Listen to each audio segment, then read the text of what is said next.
Hello everyone, welcome to my channel. I am Kritarth Melkani and आज के इस वीडियो में हम क्लास 12 ज्योग्राफी की जो बुक 1 है फंडामेंटल्स ऑफ ह्यूमन ज्योग्राफी उसका chapter 2 the world population density distribution and growth इसके हम ऑब्जेक्टिव टाइप क्वेश्चंस कह लीजिए एमसीक्यूज हम इस वीडियो में डिस्कस करेंगे।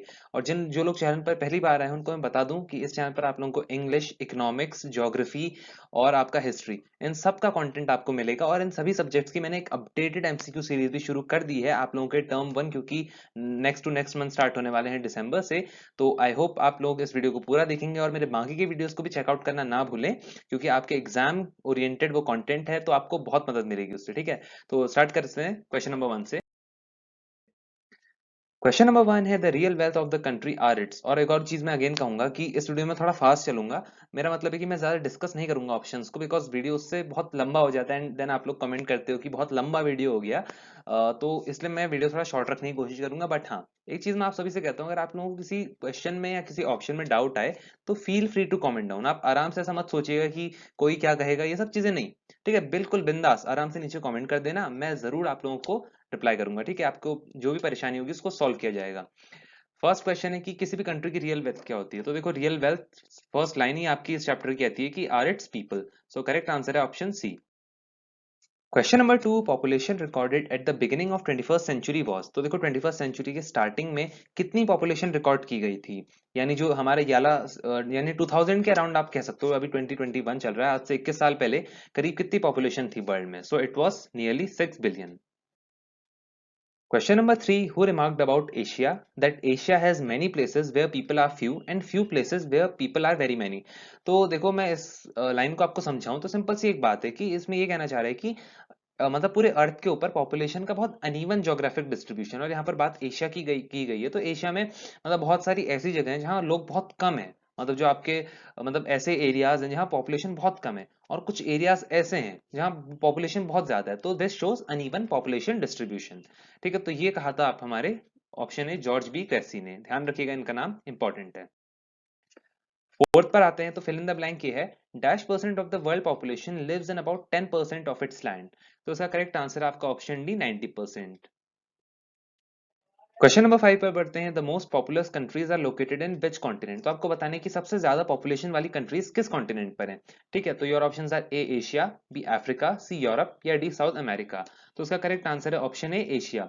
एशिया में ही आप लोगों का एक स्टैट कहता है कि ये जो आपके बुक में दिया है कि out of 10 most populous countries of the world, की वर्ल्ड में जितनी जो मतलब सबसे ज्यादा पॉपुलस कंट्री जहां पॉपुलेशन सबसे ज्यादा है, टॉप 10 कंट्रीज उनमें से 6 एशिया में आती हैं। इसलिए इसका करेक्ट आंसर होगा आपका option A Asia. Question number 6, which one of the following continents has the highest growth rate of population. तो देखो, इसका करेक्ट आंसर है ऑप्शन बी अफ्रीका। और इसका करेक्ट आंसर अफ्रीका इसलिए है, आप लोगों को कंफ्यूजन हुआ कि एशिया क्यों नहीं है। देखो, एशिया में टोटल पॉपुलेशन सबसे ज्यादा है, बट जो ग्रोथ रेट ऑफ पॉपुलेशन है कि हर साल पॉपुलेशन कितने परसेंट से बढ़ रही है, वो अफ्रीकन कंट्रीज में सबसे ज्यादा है। अफ्रीकन कंट्रीज में फॉर एग्जाम्पल अगर इस साल पॉपुलेशन 100 है तो वो अगले साल 120 पहुंच जा रही है। तो ग्रोथ रेट अफ्रीकन कंट्रीज में ज्यादा है as compare to Asia. But एक चीज और ध्यान में रखिएगा, पॉपुलेशन वाइज जो टोटल पॉपुलेशन है वो अभी भी एशिया में सबसे ज्यादा है, because again China and India both are located in Asia, which are the most populous countries in the world. 7 पर आते हैं, who said these lines, not gold but only women can make a people great and strong. तो ये किसने कहा था कि gold नहीं but women can make people great and strong. So he was option D, Ralph Waldo Emerson. ठीक है। Question number 8, why is it necessary to understand the ratio between the number of people to the size of land, जिसे हम density, population density भी कह सकते हैं। तो क्यों इंपॉर्टेंट है डेंसिटी स्टडी करना। तो वो इसलिए इंपॉर्टेंट है क्योंकि हर एक लैंड के यूनिट की एक अपनी लिमिटेड कैपेसिटी है to support people living on it. ऐसा नहीं हो सकता कि 1 स्क्वायर किलोमीटर में आपके मतलब 400-500 लोग रहें। ठीक है, दिस इज नॉट पॉसिबल। तो इसलिए हर मतलब लैंड की भी अपनी कुछ लिमिटेड कैपेसिटी, तो इसे स्टडी करने के लिए योर ऑप्शन ए, क्वेश्चन 8 का आंसर ऑप्शन सी होगा कि it is necessary to understand the ratio between number of people to the size of land। 9 पर आते हैं, density of population is measured as. तो आपको बताना है डेंसिटी ऑफ पॉपुलेशन का फॉर्मूला क्या होता है। ठीक है, और ध्यान रखिएगा जो पॉपुलेशन डेंसिटी होती है उसकी जो यूनिट होती है, मतलब किस यूनिट में हम उसे मेजर करते हैं, इट इज स्क्वायर किलोमीटर। तो उसका करेक्ट आंसर है आपका ऑप्शन ए, पॉपुलेशन पर area upon square kilometre. Like जितनी भी पॉपुलेशन किसी भी रीजन की है divided by it's total area, कितना एरिया उस कंट्री का है, और इन स्क्वायर किलोमीटर जो यूनिट लगती है, जो आंसर आता है आपका पॉपुलेशन डिवाइडेड बाय एरिया करके, उसके साथ हम स्क्वायर किलोमीटर लगाते हैं कि how many number of people are living in every 1 square kilometre. ठीक है, तो दिस इज आपका population density. Question number 10, in which continent the density of population is the highest. तो किस कॉन्टिनेंट में पॉपुलेशन डेंसिटी सबसे ज्यादा है, ये क्वेश्चन पूछ रहा है। तो उसका करेक्ट आंसर है आपका ऑप्शन बी, एशिया। और देखो मैं कुछ स्टैट आपको देता हूँ, ये आपके 21 22 वाली एनसीईआरटी की बुक्स में मैंने लिखा भी है कि डेटा एज पर NCERT edition 21 22।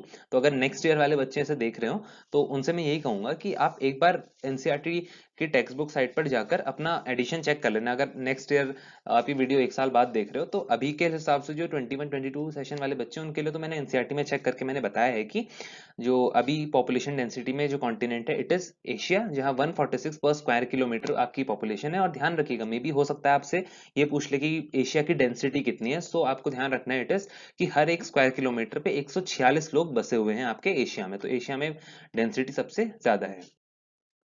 Question number 11, river valleys of the world are densely populated because. तो जो वर्ल्ड की रिवर वैलीज हैं वो डेंसली पॉपुलेटेड इसलिए हैं due to the water availability. उनमें वाटर की आपको अवेलेबल है उन रिवर वैलीज में, इसलिए वहां पर एग्रीकल्चर भी प्रैक्टिस करते हैं लोग। और वाटर तो एक तरह से बेसिक यूनिट ऑफ सर्वाइवल भी है कि वाटर के बिना आप नहीं जी सकते। तो इसका करेक्ट आंसर है आपका ऑप्शन बी। 12th है, due to which of these factors Himalayas are scarcely populated. तो आपको बताना है कि किस कारण की वजह से, मतलब व्हाट इज द रीजन कि हिमालयाज जो है बहुत कम पॉपुलेशन है वहां। तो उसका करेक्ट आंसर है ऑप्शन सी, लैंडफॉर्म्स। ठीक है, और ये सभी क्वेश्चन आप लोगों के एनसीईआरटी से हैं और एनसीईआरटी से ही आपका बोर्ड पेपर भी बनता है। So you can rely on these questions. ठीक है, अच्छे से पढ़िएगा इन क्वेश्चन को, एक एक लाइन इन क्वेश्चंस पे इंपॉर्टेंट है जो कि आगे जाके आपके टर्म वन एग्जामिनेशन हो। और अगर आप इस वीडियो को एक साल बाद भी देख रहे हो, 2 साल बाद भी देख रहे हो, तो ये बहुत इंपॉर्टेंट रहेगा आप सभी के लिए। ठीक है, तो इसका करेक्ट आंसर था ऑप्शन बी, लैंडफॉर्म्स। और ध्यान रखिएगा, गंगा प्लेन्स जो हैं वो densely populated due to plain and gentle slopes which people prefer to live in. लोग रहना चाहते हैं आपके प्लेन और जेंटल स्लोप्स में as compare to your hilly regions. इसलिए हिमालयाज जो है वहाँ लैंडफॉर्म सूटेबल नहीं लगता है लोगों को, इसलिए हिमालयाज में कम पॉपुलेशन है। और जो गंगा प्लेन्स हैं या फिर कोई भी प्लेन एरिया हो वहां पर पॉपुलेशन डेंसिटी ज्यादा होती है। 13 पर आते हैं, मेडिटेरेनियन रीजन्स पर inhabited from early periods in the history due to. तो इस क्वेश्चन में आप लोगों को बताना है कि जो मेडिटेरेनियन रीजन्स हैं वो क्यों बहुत स्टार्टिंग से ही पॉपुलेटेड रहने लगे। ठीक है, तो पॉपुलेटेड काइंड ऑफ कि वहाँ लोग रहने लगे। ठीक है, तो करेक्ट आंसर इसका होगा आपका ऑप्शन डी, प्लेजेंट क्लाइमेट। कि वहाँ क्लाइमेट बहुत प्लेजेंट है, बहुत अच्छा क्लाइमेट वहाँ का है। ऐसा नहीं कि बाढ़ आ रही है, ऐसा नहीं कि अचानक से बहुत गर्मी हो रही है, वहाँ बहुत मॉडरेट क्लाइमेट रहता है। ठीक है, तो इसीलिए मेडिटेरेनियन रीजन शुरुआत से ही इनहैबिटेड था, मतलब लोग वहाँ थे, बसे थे। क्वेश्चन नंबर 14 पर आते हैं, Katanga Zambia copper belt is densely populated mainly because of. तो कटांगा जाम्बिया कॉपर बेल्ट जो है वो इतनी ज्यादा पॉपुलेटेड क्यों है। देखो इस क्वेश्चन का मैं आपको बताऊं तो अगर एग्जाम में ये कॉपर नहीं देता है तो हो सकता है आपको प्रॉब्लम हो, बट कॉपर दे दिया तो सिंपल सी बात है ऑप्शन बी इसमें करेक्ट होगा, because copper again mineral, simple सी चीज। तो इसमें करेक्ट आंसर है आपका ऑप्शन बी, मिनरल। हो सकता है मे बी एग्जाम में आपसे पूछ ले कि कटांगा जाम्बिया बेल्ट कॉपर ना दे, हो सकता है, बट मैंने कॉपर दिया है। तो ये चीज भी ध्यान रखिएगा कि कटांगा जाम्बिया जो बेल्ट है ये मिनरल्स के लिए, मिनरल्स के कारण ये बहुत ज्यादा पॉपुलेटेड है। 15th है कि the thick population in Kobe Osaka region of Japan. तो जापान में एक रीजन है कोबे ओसाका, यहाँ बहुत ज्यादा population, it is densely populated, इसमें यहाँ पॉपुलेशन बहुत ज्यादा है। तो आपको बताना है कि क्यों, मतलब what's the reason behind it. So it is option A, industrialisation. Question number 16, the dash refers to the change in number of inhabitants of a territory during a specific period of time। तो वो क्या है कि जिसका मतलब होता है कि किसी भी टेरिटरी में, किसी भी एरिया में in a given period of time change in number of inhabitants, कितने लोग उसमें रह रहे हैं उसमें जो चेंज आता है उसे हम कहते हैं आपका ऑप्शन है पॉपुलेशन ग्रोथ। ध्यान रखिएगा, इसे पॉपुलेशन चेंज भी कहा जाता है। तो अगर ऑप्शन में पॉपुलेशन चेंज होता ग्रोथ की जगह तो भी इसमें तो आप पॉपुलेशन चेंज ही लिखते हैं आंसर में। ठीक है, तो आसान भाषा में बात करूं, द पॉपुलेशन ग्रोथ और population change refers to the change in number of inhabitants of a territory during a specific period of time। Question number 17, population की नेचुरल ग्रोथ को आप कैसे डिफाइन करोगे। ठीक है, your options are A, difference between births and death, B, difference between death and birth, या C, birth divided by death, या D, none of the above. तो इसका करेक्ट आंसर है ऑप्शन ए। तो देखो natural growth of population simple सा समझो, जितने बच्चों ने जन्म लिया माइनस जितने लोगों की डेथ हो गई। सो दिस इज नेचुरल ग्रोथ, इसमें कोई और दूसरा फैक्टर नहीं आ रहा है। ठीक है, दिस इज नेचुरल ग्रोथ की birth and death these all are natural things. Okay, question number 18, births minus deaths plus in migration minus out migration refers to. तो इसका मतलब क्या होता है, और ये जो आपका बॉक्स भी बनाया है एनसीईआरटी में, इसको बहुत अच्छे से पढ़ के आ जाना क्योंकि इससे क्वेश्चन बनने के चांसेस बहुत ज्यादा है और मैंने ये क्वेश्चन इंक्लूड भी किए हैं। ठीक है, तो ये वीडियो आपका वर्थ इट है, तभी मैं कह रहा हूँ एंड तक देखिएगा। तो देखो बर्थ्स माइनस डेथ, ये हम जानते हैं नेचुरल ग्रोथ होता है। अब एक्चुअल ग्रोथ अगर हमें कंट्री की पता लगानी है, बिकॉज ध्यान रखिएगा पॉपुलेशन में केवल बर्थ माइनस डेथ ही नहीं होता है कि आप नेचुरल ग्रोथ कंसिडर कर सकते हैं, बिकॉज अब ग्लोबलाइजेशन का इतना समय आ चुका है कि लोग बाहर से इंडिया मतलब इंडिया में आ रहे हैं लोग, और इंडिया से भी लोग बाहर जा रहे हैं। मतलब आपका इमिग्रेशन और एमिग्रेशन हो रहा है, जो मैं आपको आगे बताऊंगा कि लोग यहाँ से अमेरिका सेटल हो जाते हैं और बाहर से भी लोग इंडिया आ रहे हैं। तो माइग्रेशन भी एक बहुत इंपॉर्टेंट फैक्टर रहता है। तो ये नेचुरल ग्रोथ हुआ, ठीक है। और जो इसमें हम ऐड करते हैं इन माइग्रेशन, कितने लोग हमारी कंट्री में आए, ठीक है। बर्थ माइनस डेथ हमने निकाला, उसमें हम ऐड करते हैं कितने लोग हमारी कंट्री में आए, और माइनस करते हैं कितने लोग हमारी कंट्री से बाहर गए। उससे हमारी निकल के आती है पॉपुलेशन की एक्चुअल ग्रोथ, की कितने रियल में बढ़े। देखो natural growth birth minus death थी, पर रियल आपको निकालना है एक्चुअल एस्टिमेट, तो उसमें हम माइग्रेशन को भी काउंट करेंगे कि कितने लोग आए माइनस कितने लोग बाहर गए। तो इसका करेक्ट आंसर है आपका option C, actual growth of population. 19th पर आते हैं, the change of population expressed in percentage can be terms that. So this is very simple कि जो पॉपुलेशन चेंज है जिसे हम परसेंट में एक्सप्रेस करते हैं, लाइक 1% ग्रोथ हुई, 2% ग्रोथ हुई, तो दिस इज कॉल्ड आपका growth rate of population. Question number 20. The condition when birth rate is more than death rate between 2 points of time or when people from other countries migrate permanently to a region is called. तो देखो उस condition को बताओ जब आपका या तो birth rate death rate से बहुत ज्यादा बढ़ जाए, या फिर जो कंट्री दूसरे कंट्रीज से लोग हैं वो आपकी कंट्री में आके सेटल हो जाए। सो दिस इज आपका called positive growth of population. Positive हो रही है क्योंकि देखो बर्थ रेट जो है वो बढ़ रहे हैं, वो एक्सीड कर रहे हैं आपके डेथ रेट को। दिया है ना कि birth rate is more than death rate. और जो आपका मतलब ये एक और इसको हम वो कह सकते हैं कि और मतलब या ऐसा हो कि जब जो लोग हैं आपके दूसरे कंट्री से आपकी कंट्री में आ रहे हैं एज अ रेफ्यूजी या किसी भी तरह, तो उसे भी हम कहेंगे पॉजिटिव ग्रोथ ऑफ पॉपुलेशन, क्योंकि बढ़ रहा है आपका पॉपुलेशन साइज। क्वेश्चन नंबर 21 है, dash occurs when the birth rate falls below the death rate और people migrate to other countries. तो आपको बताना है कि उस कंडीशन को हम क्या कहते हैं जब आपका बर्थ रेट डेथ रेट से कम हो जाए, मतलब डेथ रेट ज्यादा हो रहे हैं और बर्थ रेट कम है। और या एक और चीज हो सकती है कि people migrate to other countries, आपके जो कंट्री के लोग हैं वो दूसरी कंट्री को माइग्रेट करें। तो दिस इज कॉल्ड आपका negative growth of population, option B. Question number 22, how many components are there of population change. तो पॉपुलेशन चेंज के आपके कितने कंपोनेंट्स हैं ये आपको बताना है। तो हमने ऑलरेडी पढ़ा है कि ऑप्शन डी इसमें 3 करेक्ट होगा, बिकॉज हमने बात करी थी आपके बर्थ की, डेथ की और माइग्रेशन की। ये 3 फैक्टर्स हैं जिनके कारण किसी भी कंट्री में किसी भी पॉइंट ऑफ टाइम पर पॉपुलेशन चेंज आ सकता है, ठीक है। दीज आर फैक्टर्स या आप कहें components responsible for population change. Question number 23, the dash is expressed as number of live births in a year per thousand of population. तो this is called आपका option C, crude birth rate. तो देखो birth rate का जो formula होता है it is B I divided by P multiplied by 1000। So इसका B I का मतलब है live births during the year, कि कितने साल मतलब एक साल में कितने सारे बच्चों ने जन्म लिया, ठीक है। और जो उसमें पी होता है it is mid year population, की पॉपुलेशन आपकी क्या रही उसे हम मल्टीप्लाई करते हैं 1000 से, ठीक है। सो इसका जो डेफिनेशन था वो आपको क्वेश्चन में दिया था कि द आपका crude birth rate is express as number of live births in a year per thousand of population, कि 1000 लोगों में 1000 पॉपुलेशन में कितने लाइव बर्थ्स हुए, कितने बच्चों ने जन्म लिया, ठीक है। तो दिस इज योर आपका बर्थ रेट। 24 है, आइडेंटिफाई द इनकरेक्ट स्टेटमेंट। तो इसमें आपको इनकरेक्ट स्टेटमेंट ढूंढना है। Option A, death rate plays an active role in population change, जो कि सही है।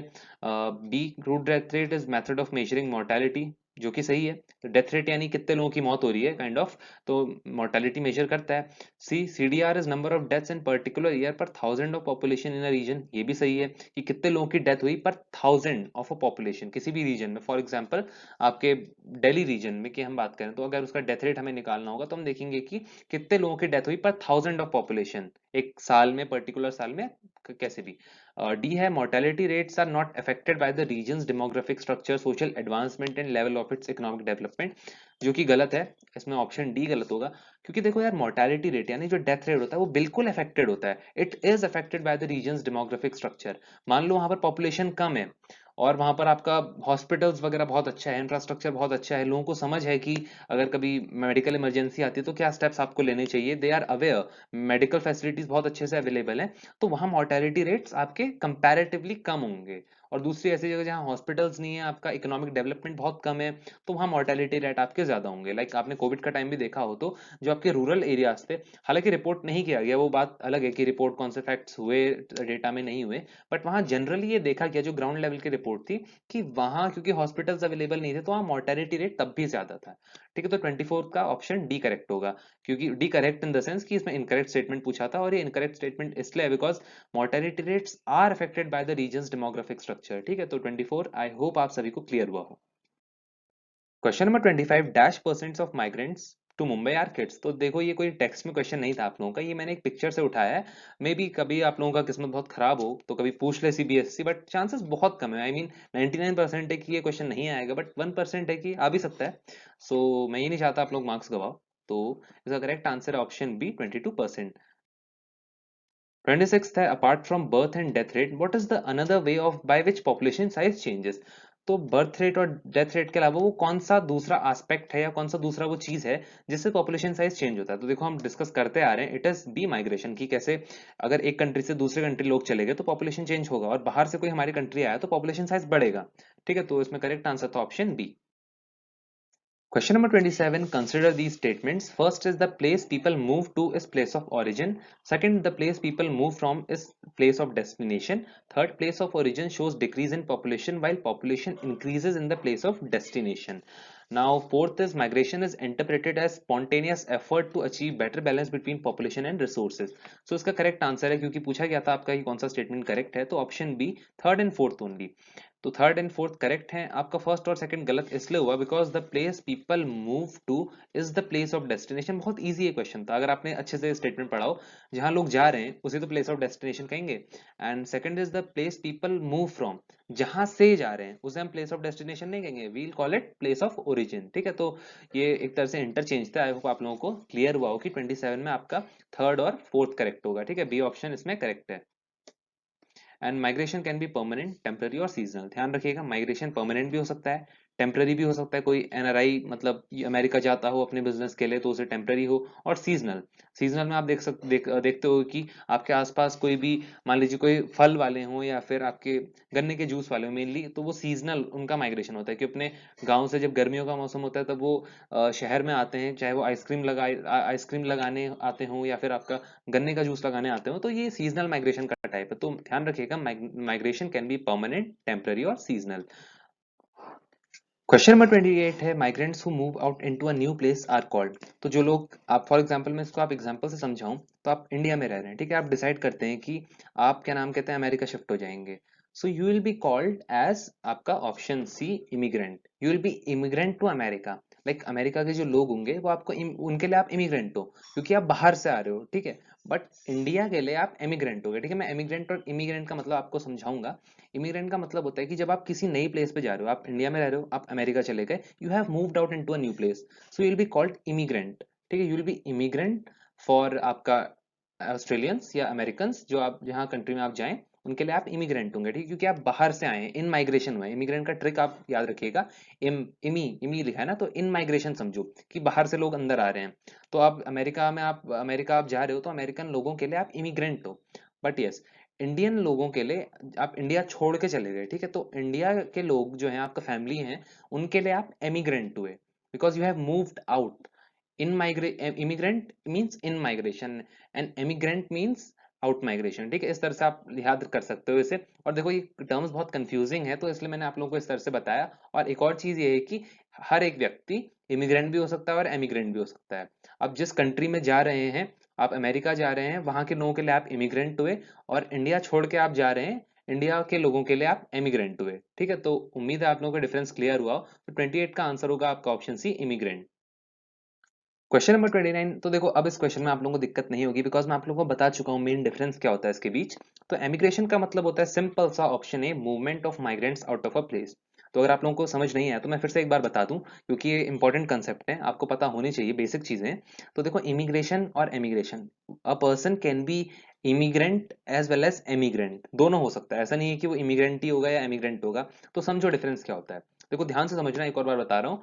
तो इमिग्रेशन में क्या होता है कि फॉर एग्जांपल आप अमेरिका सेटल हो गए, तो अमेरिका के लोगों के लिए आप इमिग्रेंट हुए, बिकॉज आप इंडिया से आए हो। ठीक है, और आप इंडिया से बाहर चले गए, तो इंडिया के लोगों के लिए आप एमिग्रेंट हुए। For India you are an emigrant, and for the people of America you are an immigrant.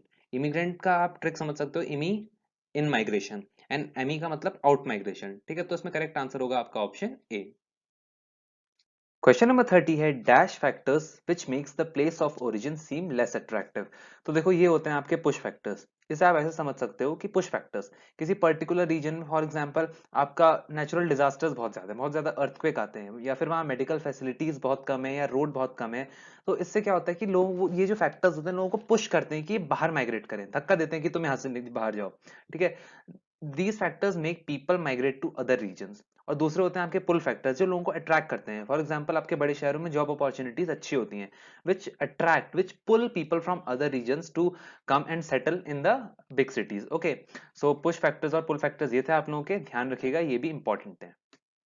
And मैंने जैसा बोला, pull factors make the place of destination, की जहां जाना है, जहां लोग जा रहे हैं, फॉर एग्जांपल दिल्ली मुंबई, उनको बहुत ज्यादा अट्रैक्टिव बनाता है।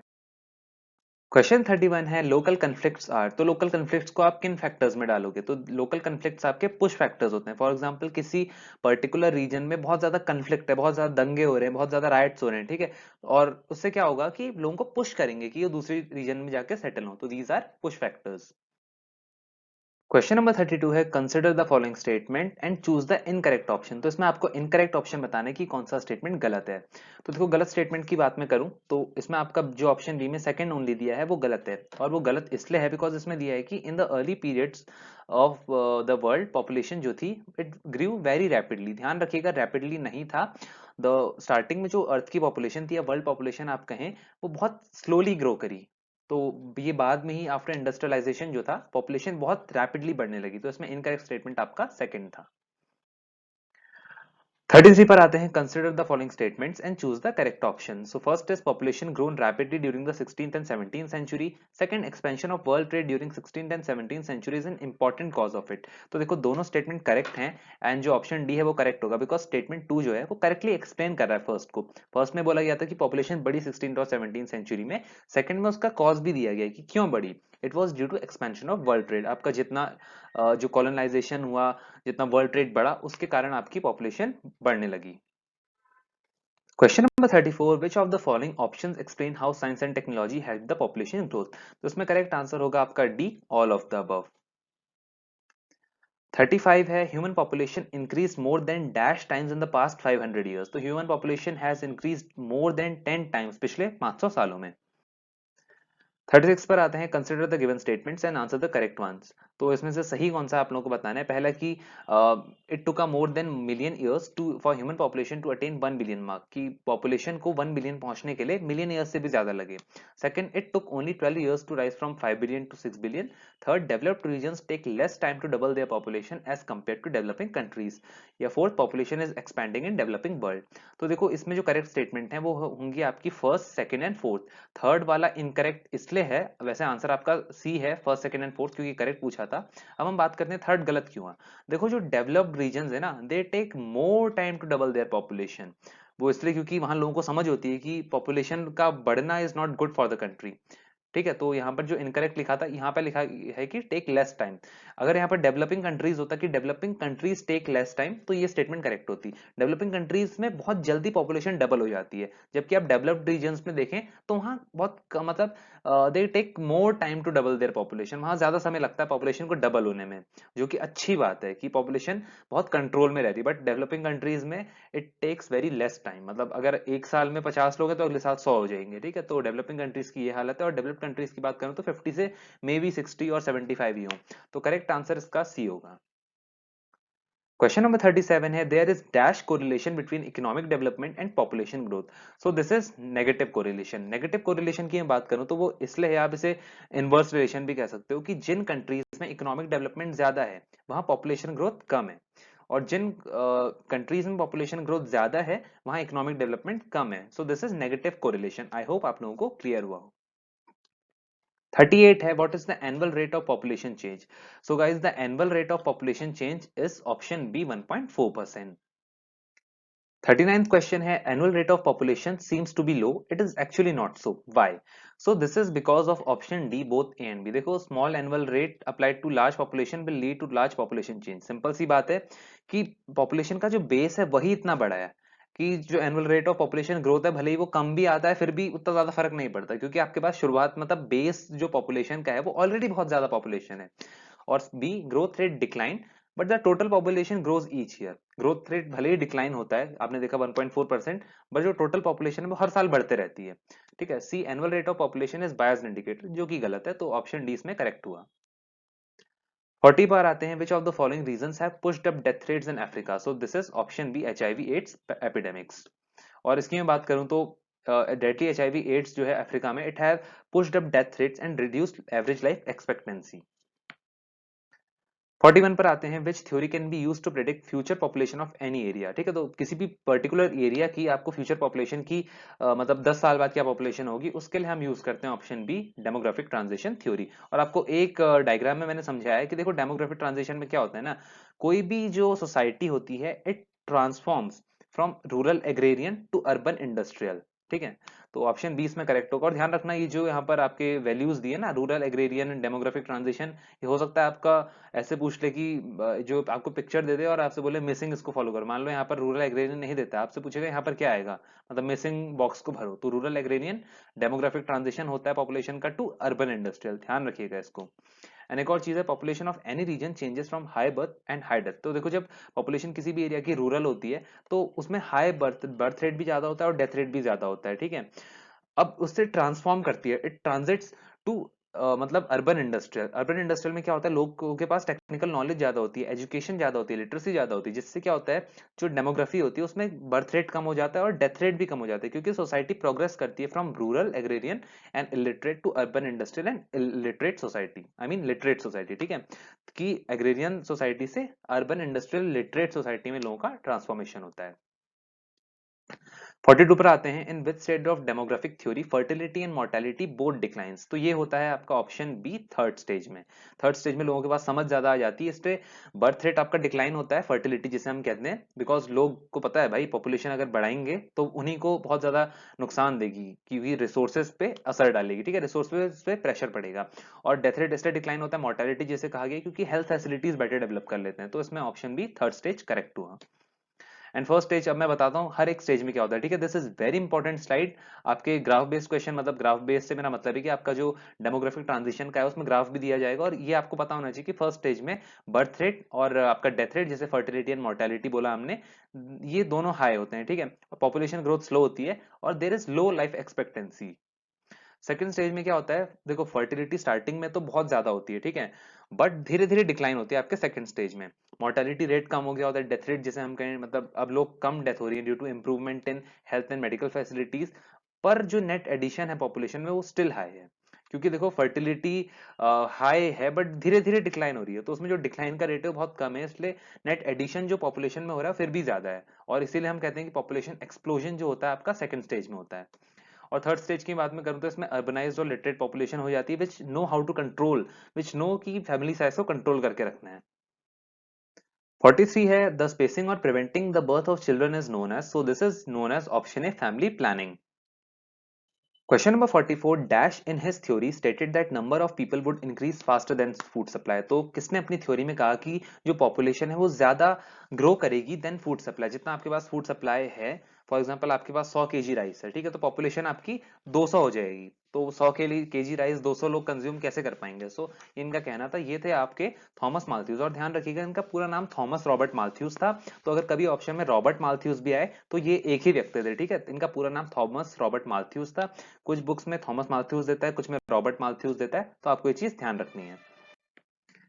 क्वेश्चन नंबर 45 है, which one of the following is not an area of sparse population. तो इनमें से कौन सा एरिया स्पार्स पॉपुलेशन का नहीं है, जहां पॉपुलेशन कम होती है। सो दिस इज आपका south east Asia. South east Asia में आपकी पॉपुलेशन बहुत डेंसली पॉपुलेटेड एरिया है। और एक और चीज मैं बता दूं, देखो ये जो आपका नया एडिशन है एनसीईआरटी 2021-22 का, उसमें ये टॉपिक नहीं है, मतलब ये टॉपिक हुआ करता था कि किन किन रीजन्स में आपकी जो डेंसिटी है वो हाई है, बट अब ये आपका टॉपिक नहीं है 21-22 वाले में। तो आप जो 21-22 वाले बच्चे हैं वो इसको ना भी पढ़ें तो आपका चलेगा, बट मैंने इसलिए दे दिया बिकॉज गाइज ये एमसीक्यू में फिर भी जो चैप्टर की बैक एक्सरसाइज होती है उसमें ये था। और कभी कभी सीबीएसई क्या करता है, जब पेपर बनाते तो बैक एक्सरसाइज से भी क्वेश्चन ले लेता है, तो मे बी अगर आपका ये क्वेश्चन आ जाए तो आप सी साउथ ईस्ट एशिया लगा के आएंगे। ठीक है, ध्यान रखिएगा 21-22 एनसीईआरटी एडिशन में ये नहीं है। 47 है which one of the following is not a push factor. तो इनमें से कौन सा पुश फैक्टर नहीं है जो लोगों को पुश करता है कि वो दूसरे एरियाज में माइग्रेट हो। So option C will be correct कि देखो मान लो यार किसी एरिया में आपका मेडिकल एजुकेशनल फैसिलिटीज अच्छी होंगी तो it will be a pull factor ना, वो दूसरे रीजन से भी लोगों को अट्रैक्ट करेगा। वो वहाँ के लोगों को, अगर मान लो आपके एरिया में मेडिकल और एजुकेशनल फैसिलिटीज अच्छे हॉस्पिटल्स हैं, स्कूल्स हैं, तो आप दूसरे जगह थोड़ी ना जाओगे। It is not a push factor. ठीक है, तो करेक्ट आंसर इसमें होगा ऑप्शन सी। सो गाइस 48 पर आते हैं। What does transition from high fluctuating stage to low fluctuating state indicate. तो देखो ये क्या इंडिकेट करता है? It simply indicate that shift from rural agrarian economy to urban industrial economy. तो आपका करेक्ट आंसर था सी। 49th है in which stage of demographic transition population explosion took place. तो it took place in option B आपका stage 2, क्योंकि हमने देखा कि फर्टिलिटी स्टार्टिंग में हाई थी बट वो धीरे धीरे डिक्लाइन हो रही है, पॉपुलेशन फिर भी ज्यादा है। ठीक है, तो पॉपुलेशन एक्सप्लोजन हुआ है क्योंकि आपका डेथ रेट भी अब कम हो चुके हैं because of improvement in medical and health facilities. 50th question पर आते हैं। सो हाफ सेंचुरी पूरी हो चुकी है। Why does fertility rate shows a declining trend in the third stage of demographic transition theory. तो फर्टिलिटी रेट यानी birth rate में डिक्लाइन क्यों आता है आपका थर्ड स्टेज? सिंपल सी बात पूछी जा रही है। वो इसलिए आता है बिकॉज आपकी जो पॉपुलेशन है वो अर्बनाइज हो चुकी है, लिटरेट हो चुकी है, और उन्हें टेक्निकल नॉलेज ज्यादा है, और उन्हें पता है कि आई मीन पॉपुलेशन बढ़ाना is not good, I mean you should control the population. तो ऑप्शन सी 50th का करेक्ट होगा। 51 पर आते हैं। What is the annual growth rate of population in India. तो देखो ये फंडामेंटल्स ऑफ ह्यूमन ज्योग्राफी के ही सेकंड चैप्टर में आपके एक बॉक्स में दिया है कि annual growth rate of population in India is option D 1.64%। और ध्यान रखिएगा जितने वीडियोस आगे भी आने वाले होंगे, जो डेटा बेस्ड क्वेश्चन होंगे ना, उनमें अगर आप 1-2 साल बाद ये वीडियो देख रहे हो इसके अपलोड डेट से, तो आप एक बार लेटेस्ट एडिशन जरूर चेक कीजिएगा, क्योंकि कई बार देखो टेक्स्ट तो सेम रहता है जो आपका मतलब जितना एक्सप्लेनेशन दिया हो, बट कई बार क्या होता है जो डेटा होते हैं वो चेंज हो जाते हैं। ठीक है, तो आप देखिएगा ये 21-22 में वीडियो बना रहा हूं, तो ये सेशन के बच्चों के लिए अभी भी आपका ऑप्शन डी 1.64% ही है। तो ये थे हमारे चैप्टर 2 के क्वेश्चंस। उम्मीद है आप लोगों को क्वेश्चंस पसंद आए हो। अब उस टॉपिक पे आ जाते हैं जो आप लोग अक्सर हर वीडियो में भूल जाते हो। वो ये कि आप लोग वीडियो तो देखते हो बट वीडियो पे लाइक करना नहीं भूल जाते हो, और सब्सक्राइब आप करते नहीं हो, बिकॉज मैंने देखा 60% लोग ऐसे हैं जो वीडियोस देखते हैं बट सब्सक्राइब नहीं करते हैं। तो कर लो यार सब्सक्राइब, क्योंकि आने वाले दिनों में आप लोगों के लिए ऐसा कंटेंट आने वाला है ना जो टर्म 1 में आपका सबसे ज्यादा मतलब ब्रह्मास्त्र रहेगा आप लोगों के लिए। अगर आपने उस कंटेंट को पढ़ लिया अच्छे से तो आप लोग आराम से टर्म 1 में अच्छे मार्क्स ला सकते हो। ये मैं कह रहा हूँ, ठीक है, मैं अपने एक्सपीरियंस से कह रहा हूँ, बिकॉज जितने भी कंटेंट आपके लिए बन रहा है, मैं बोर्ड एग्जाम देकर आया था, मुझे पता है किस तरह से क्वेश्चन आते हैं, किस तरह से एग्जामिनर उलझाता है आप लोगों को। तो ये था इस वीडियो के लिए। लाइक जरूर कर देना यार, दोबारा कहूंगा, और कोई भी दिक्कत आए तो यार कमेंट कर सकते हो नीचे। ठीक है, बिल्कुल हिचकिचाना मत कि हम कमेंट कैसे करें क्या करें, बिल्कुल यार feel free. I am just like your Elder brother, तुम्हारे बड़े भाई के समान हूं, तो नीचे कमेंट करके बता दो कोई भी दिक्कत हो परेशानी हो। ये था इस वीडियो के लिए। Thank you.